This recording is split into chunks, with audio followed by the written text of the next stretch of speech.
Doctor Swati, precautionary जो steps हैं वो क्या क्या हो सकते हैं, क्या क्या हमें स्टेप्स उठानी चाहिए, और दूसरा हमारा खान पान कैसा हो ताकि हम इस वायरस से पहले ही बच सकें या हमें इम्पैक्ट ही ना करे। बिल्कुल, देखिए जैसे मैंने अभी बोला भी था कि N95 मास्क है जिसका इस्तेमाल हम लोग कर सकते हैं। खासतौर से अगर हम बाहर निकल रहे हैं, भीड़ भड़क्के में निकल रहे हैं, या जो लोग पब्लिक ट्रांसपोर्ट का इस्तेमाल करते हैं, स्कूल में बच्चे हैं, वहां पे इन चीजों का इस्तेमाल किया जा सकता है। दूसरा, हमें हैंड हाइजीन का ध्यान रखने की बहुत जरूरत है कि समय समय पर अपने हाथों को हम लोग धोते रहें। साबुन और पानी का इस्तेमाल, खासतौर से स्कूल में बच्चों को जो है इस चीज के लिए सिखाया जाता है कि कैसे इसका इस्तेमाल करें। कफ एटिकेट्स का हमें ध्यान रखने की जरूरत है कि अगर हम खुद बीमार हैं या हमें सर्दी खांसी जुकाम है तो कैसे हम इस संक्रमण को आगे नहीं फैलाएं, अपने आसपास के लोगों को प्रोटेक्ट करें, ये बहुत जरूरी है। साथ ही जैसे खान पान के लिए आपने पूछा, बहुत जरूरी होता है कि जो आजकल हम देख रहे हैं कि बहुत ज्यादा लोग जंक फूड वगैरह खाना शुरू हो चुके हैं। हम लोग बहुत ज्यादा प्रोसेस फूड खाते हैं, शुगर का इंटेक बहुत बढ़ गया है। तो ये सब चीजें जो है हमारे इम्यूनिटी लेवल को डाउन करती हैं। और हमें कोशिश करनी है कि हम हेल्दी फूड ज्यादा से ज्यादा खाएं, फ्रूट्स को अपने खाने में लेकर के आए, क्योंकि अगर अब आप देखें तो फ्रूट्स जो है वो ज्यादातर एक लग्जरी आइटम की तरह से या एक चॉइस आइटम बन करके रह गया है। लोग ज्यादातर फ्रूट्स खाना पसंद नहीं करते हैं, लोगों को प्रोसेस्ड फूड या जंक फूड ज्यादा पसंद आता है। तो उसका चलन हमें बढ़ाने की जरूरत है, क्योंकि वो जरूरी विटामिन और मिनरल्स हमारे शरीर को देते हैं जिससे कि हमारा इम्यूनिटी लेवल बेहतर होता है।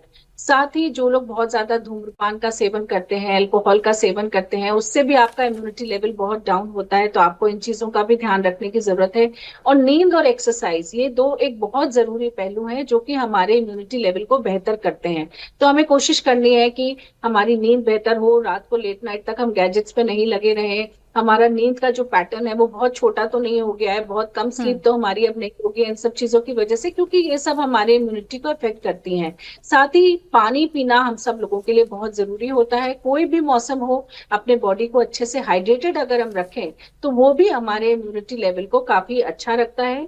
और जिन लोगों ने वैक्सीन नहीं लगवाई हुई है, खासतौर से ऐसा वर्ग जो कि प्रेग्नेंट लैक्टेटिंग लेडीज है, या जैसे कि हमारे बड़े बुजुर्ग हैं, या जिनको पहले से बीमारियां हैं, ये खासतौर से वो वर्ग है जिन्हें वैक्सीन जरूर लगवानी डॉक्टर चाहिए। स्वाति, इसी में मैं एक और सवाल जोड़ दूं, जो प्रेग्नेंट लेडीज हैं क्या वो प्रेगनेंसी के दौरान भी ये वैक्सीन ले सकती हैं, सेफ है?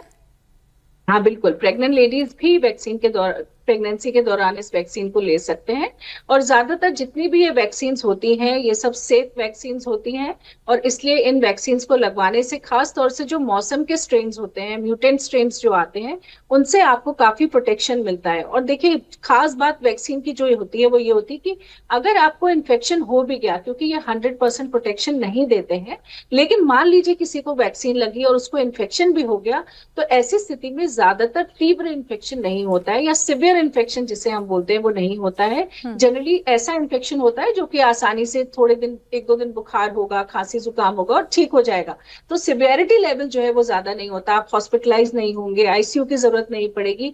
और ये भी एक बहुत बड़ा फायदा है जो कि वैक्सीन के द्वारा हमें मिलता है। और कोविड के टाइम में भी हमने ये देखा था कि वैक्सीन अगर लगी है फिर भी कोविड हो सकता है, या इन्फ्लुएंजा आपने वैक्सीन लगवाई है तो इन्फ्लुएंजा हो सकता है, लेकिन सिवियरिटी नहीं होगी। तो ये एक बहुत बड़ा फायदा। और खास तौर से ऐसे वर्ग जो कि पहले से जिनके बॉडी सिस्टम्स या ऑर्गन्स कॉम्प्रोमाइज्ड हैं, उनके लिए ये एक बहुत बड़ा फायदा है कि आपको सिवियर इन्फेक्शन नहीं होगा। तो वैक्सीन जिन्होंने नहीं लगवाई है जरूर लगवानी चाहिए। डॉक्टर बोनाली, स्पेशली जो न्यूबॉर्न बेबीज हैं या जो अंडर 4 हैं, जिन्हें हम बहुत ज्यादा दवाइयां नहीं दे सकते, जिन्हें डॉक्टर्स भी दवाइयां देना अवॉइड करते हैं, खासतौर पर उनकी केयर कैसे करें इस मौसम में?